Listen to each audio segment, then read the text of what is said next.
안녕하십니까. 합성생물학 전문연구단 이승구입니다. 제가 오늘 발표드릴 내용은 효소를 이용한 디트레오닌 합성 공정의 개발에 대한 내용이 되겠습니다. 먼저 디트레오닌의 용도를 간단히 설명을 드리겠습니다. 디트레오닌은 테익소박틴, 히마스타틴, 클로롭신, 세프부페라존과 같은 이런 다양한 항생제를 구성하는 디트레오닌 레지두의 합성을 위한 것입니다. 이 중에서도 특히 테익소박틴이라는 항생제는 1987년 이후에 30년 만에 박테리아의 내성을 일으키지 않고 슈퍼박테리아를 죽이는 데 사용되는 펩타이드 항생제로서 알려지고 있습니다. 이게 메치실린 내성 스타필로코커스 오리우스나 방코마이신 내성 엔테로박터를 제거하는 데도 사용이 되고 있고, 왼편의 구조에서 보시는 것처럼 디트레오닌 레지듀를 함유하고 있습니다. 이게 이런 슈퍼박테리아의 세포벽을 구성하는 지질 성분과 상호작용을 하는데, 항생제에 들어있는 디트레오닌 레지두를 L트레오닌으로 교체하면은 상호작용이 불안정해져서 이런 항생제로서의 활성이 사라지는 것으로 알려져 있어서 디트레오닌을 특이적으로 이렇게 일반적인 단백질에 사용되는 트레오닌, L트레오닌이 아닌 디트레오닌을 고순도로 합성할 수 있는 이런 기술들이 중요한 것으로 알려져 있습니다.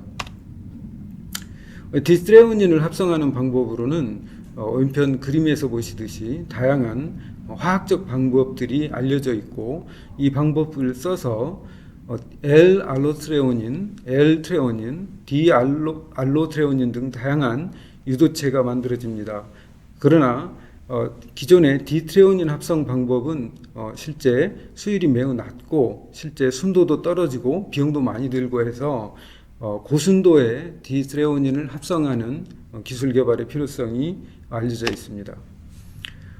따라서 화학적 방법이 아닌 생물학적 효소를 이용한 합성을 통해서 이 디트레오닌을 확보하기 위한 여러 가지 시도들이 있었습니다. 예를 들면 DL-트레오닌 혼합물을 화학적으로 합성한 다음에 이 중에 L-트레오닌을 이렇게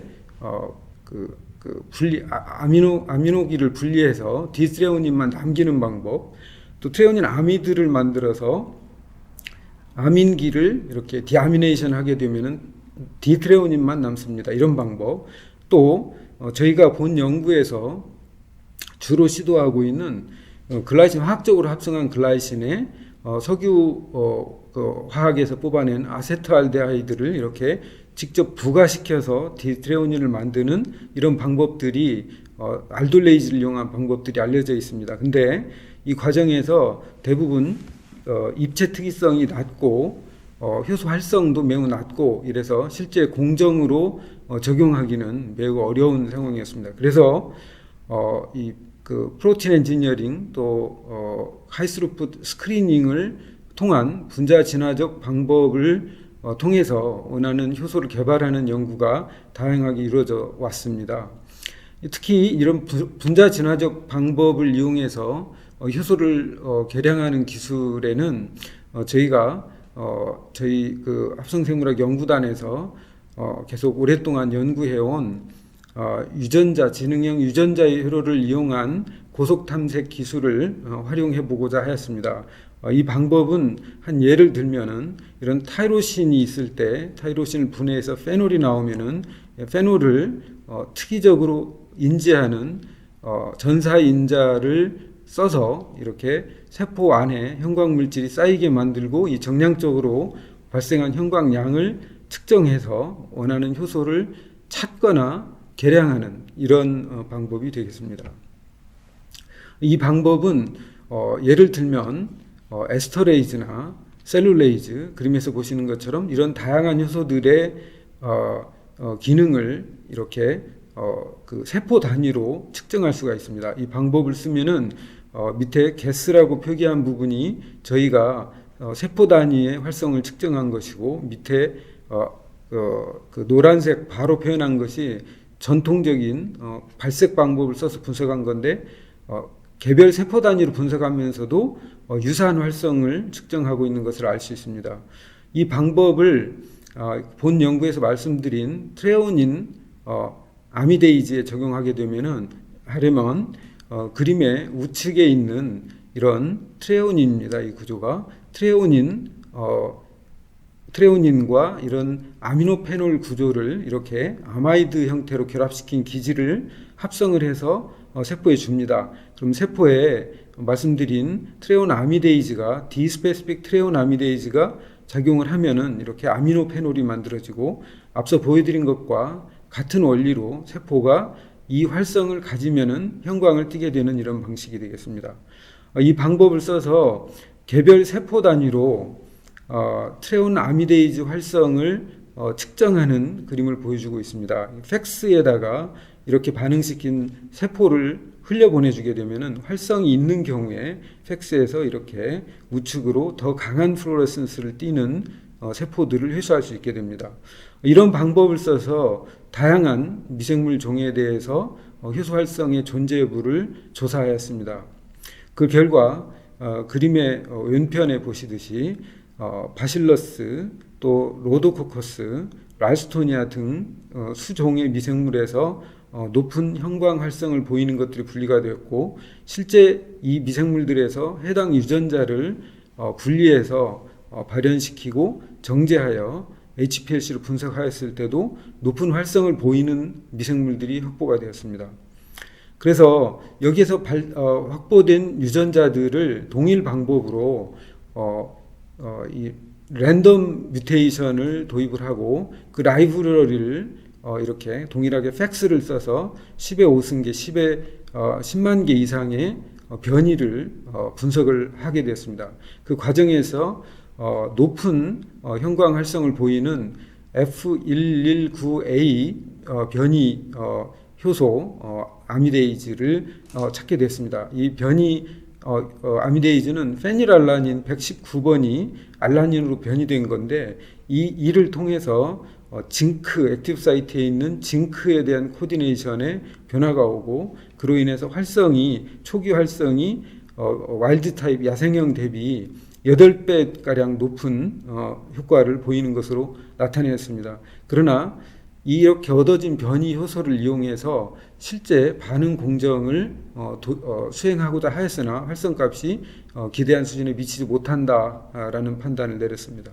그래서 더 가능성이 높은 새로운 효소를 찾아야 되겠다 해서 선택을 한 게 디아미노애시드 알돌레이즈라는 효소를 이용하는 것입니다. 이 효소는 그림에서 보시면은 아세트알데하이드와 글라이신을 부가시키는 반응입니다. 이렇게 탄소 2개와 2개를 합쳐서 탄소 4개짜리 트레오닌 또는 알로트레오닌을 만드는 효소인데, 이렇게 분자량이 커지기 때문에 그람 수율이 실제 경제적으로 매우 유리하게 작용하는 특징이 있습니다. 또한 다양한 베타 하이드록실 서브스트레이트들이 있습니다. 트레오닌이 베타 하이드록실 아미노애시드인데, 이외에도 다양한 방향족이나 또는 알리파틱 하이드록시 애시드를 합성하는 데 이용이 될 수 있어서 이 활용 가능성은 매우 높습니다.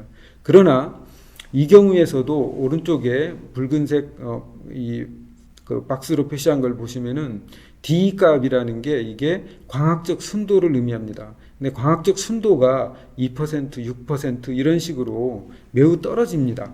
그래서 이 효소도 그대로 자연형은 쓸 수가 없고, 광학적 선택성이나 활성을 획기적으로 개선하기 위한 연구가 필요하다는 것을 알 수가 있습니다. 그래서 이 효소 반응의 여러 가지 특성을 고려해서 새로운 유전자를 찾는 작업에 나섰습니다.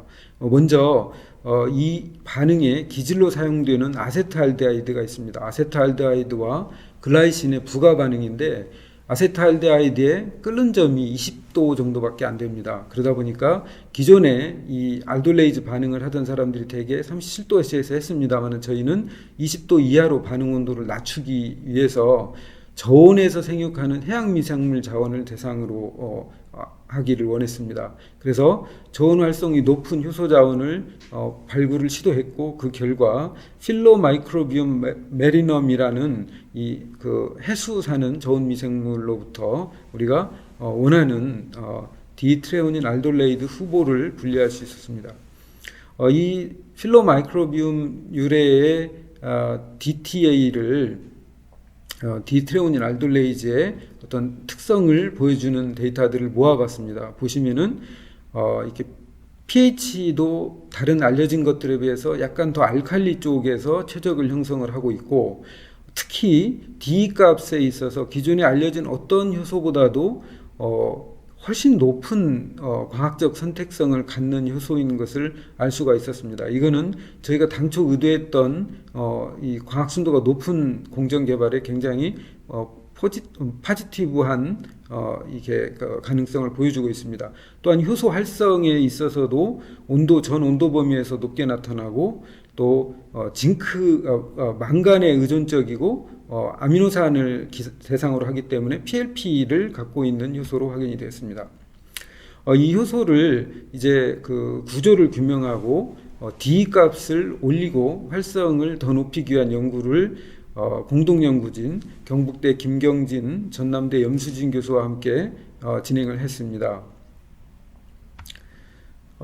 이 과정에서 보시는 것처럼 이렇게 구조를 고해상도로 얻을 수 있었고, PLP와 그 주변에 이렇게 그 기질과 결합하는 여러 잔기들의 위치가 정확하게 확인이 됐습니다. 이 과정에서 이제 기질에서 특히 그 본 트레오닌의 그 베타 카본 위치의 선택성을 결정하는 잔기들을 찾기 위한 작업이 진행이 되었습니다. 그래서 후보 잔기들을 발굴을 하고 주요 활성 부위 잔기들에 대한 알라닌 스캐닝이라고 합니다. 그래서 활성 부위들에 대한 변이, 유전자 변이를 쭉 유도하고 활성을 분석하는 이런 작업을 순서대로 진행을 했습니다.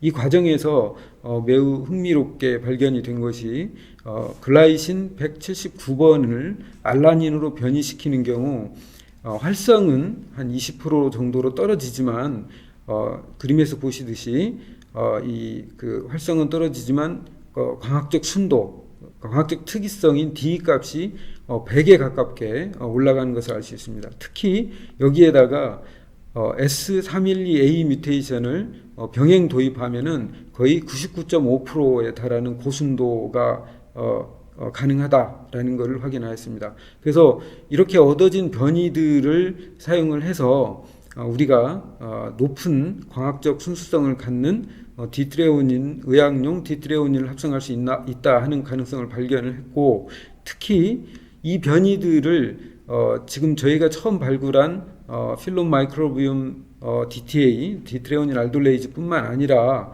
그림에서 보시는 다양한 기존에 알려진 디트레오닌 알돌레이즈에도 이 변이들을 도입을 해봤습니다. 그림에서 보시면은 첫 번째 거하고 두 번째 거를 비교해 보시면은 원래 와일드 타입에서는 낮은 그 비율을 그 트레오닌과 알로트레오닌의 비율이 변이를 도입하면 높아지고, 이게 다른 모든 효소에서 공통적으로 이 변이를 도입하면은 급격하게 이런 광학적 선택성이 좋아지는 것을 알 수가 있습니다. 결국은 이 비슷한 구조를 가지는 단백질들에서, 효소들에서 이 변이가 이 기질의 작용 그 기전을 영향을 미치고 있다 하는 것을 알 수가 있습니다. 이거는 그거를 좀 더 구조적으로 표현한 건데, C알파는 기질로 사용된 트레오닌의 구조에서 알파 카본, C베타는 트레오닌의 베타 위치를 의미합니다. 베타 위치에는 이렇게 메틸 그룹과 하이드로젠이 있는데 이 그 메틸 그룹과 이 그 179번 위치에 그 글라이신이 있을 때는 별다른 물리적 그 힌드런스가 없는데, 우측에 보시면은 이게 메틸 그룹이 그 반대 방향에 오게 되면은 이렇게 글라이신일 때는 큰 문제가 없으나 알라닌일 때는 물리적인 힌드런스가 발생을 해서 결국 트레오폼이 알로폼보다 더 선호되는 이런 결과를 낳게 됩니다. 그래서 저희가 이 디트레오닌 알돌레이즈에서 공통적으로 적용 가능한 이런 그 베타 카본 위치에서의 과학적 선택성에 대한 원리를 발견한 것으로 생각이 되고 있고, 실제로 이거를 적용을 해서 이렇게 장시간 동안 반응을 시키는 경우에서도 트레오닌 알돌레이즈의 G179A 뮤테이션이 도입이 되거나 또 다른 뮤테이션 S312A가 도입이 되면은 이렇게 장시간 반응을 시키고 고수율 프로덕트가 나오는 과정에서도 D가 거의 100% 유지가 되는 것을 발견을 한 것입니다. 이 방법을 실제 반응기 개발에 적용을 했습니다. 그래서 이 반응기에서 반응을 몇 시간씩 이렇게 시키면서 고농도의 산물이 얻어질 수 있도록 이거를 최적화하는 연구를 진행을 했습니다. 좀 더 이해하기 쉽게 반응기 모식도를 그려드린 거고요.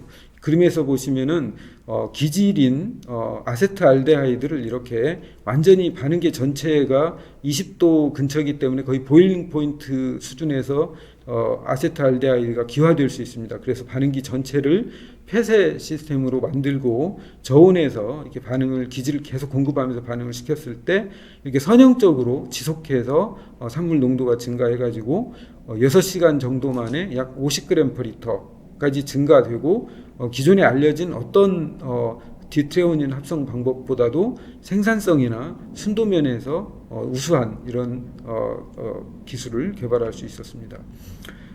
이 과정에서 현 단계에서 개발된 기술을 이 국내 그 아미노산 전문 기업에 기술 이전을 할 수 있었습니다.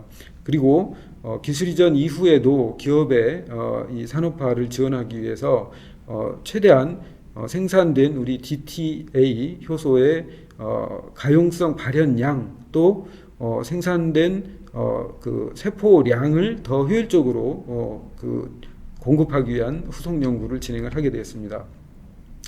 그래서 요약하자면 앞에 말씀드린 디알라닌, 디아미노애시드 아미데이즈의 카이럴 레졸루션에 대한 것도 우수 저널의 논문 게재가 마무리되고 있고, 이 아미노애시드 알돌레이즈의 결과는 카이럴 신서시스 기술로 기존에 알려진 가장 높은 생산성과 순도를 갖는 기술을 개발을 해서 우수 저널에 게재하고 관련 내용을 국내 기업에 기술 이전하고 산업화를 진행하는 단계에 있습니다. 좀 전에 이렇게 후속 연구를 진행한다는 말씀을 드렸는데 자세하게 특허 때문에 말씀을 드리지는 않습니다만은 원래 이렇게 그림에서 보시면 이게 인솔러블입니다. 대부분 인솔러블한 이런 단백질들이 가용화 과정을 거쳐서 보시면은 거의 90% 이상 솔러블해지고 아주 소량만 인솔러블한 것을 알 수 있습니다. 이런 기술을 개발을 해서 아주 높은 가용성 발현을 성공적으로 진행을 할 수 있었고, 이 효소를 생산하기 위해서 세포의 고농도 배양을 수행을 해가지고 셀 그로스를 OD 한 100 수준까지 패드 배치로 올리고, 이 과정에서도 가용성이 완벽하게 유지되는 이런 생산 과정을 공정을 개발할 수 있었습니다. 이 방법을 써서 기존에 대비해서 효소 생산율로 한 50배 정도가 향상이 되었고, 말씀드렸듯이 생산성에서 한 50g/L가 나오고 있기 때문에 아주 효율적인 이 효소 특성과 공정 특성을 다 구축을 했다고 생각이 되고 있습니다.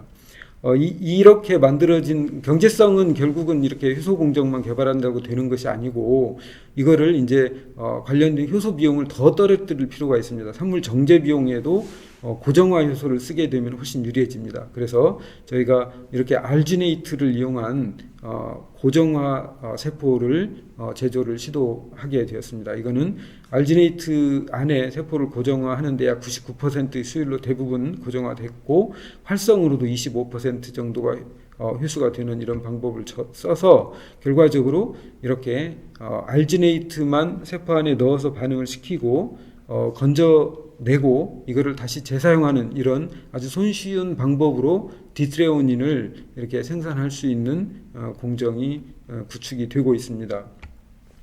이게 지금 그렇게 만들어진 그 알주네이트 비드를 공정용으로 반복해서 그 사용하는 그림을 보여주고 있는데 효소 사용량에 따라서 수율에는 차이가 있지만은 현재 한 7번 정도 테스트를 했을 때는 별 문제가 없었고, 이거는 뭐 초기 단계 테스트지만은 계속해서 반복 사용할 수 있도록 효율을 더 계속 조사하고 있는 중입니다. 이상 효소 개발 및 공정 개발에 관해서 디트레오닌을 경제적으로 대량 생산할 수 있는 생물학적 방법에 대해서 말씀드렸습니다. 경청해 주셔서 감사합니다.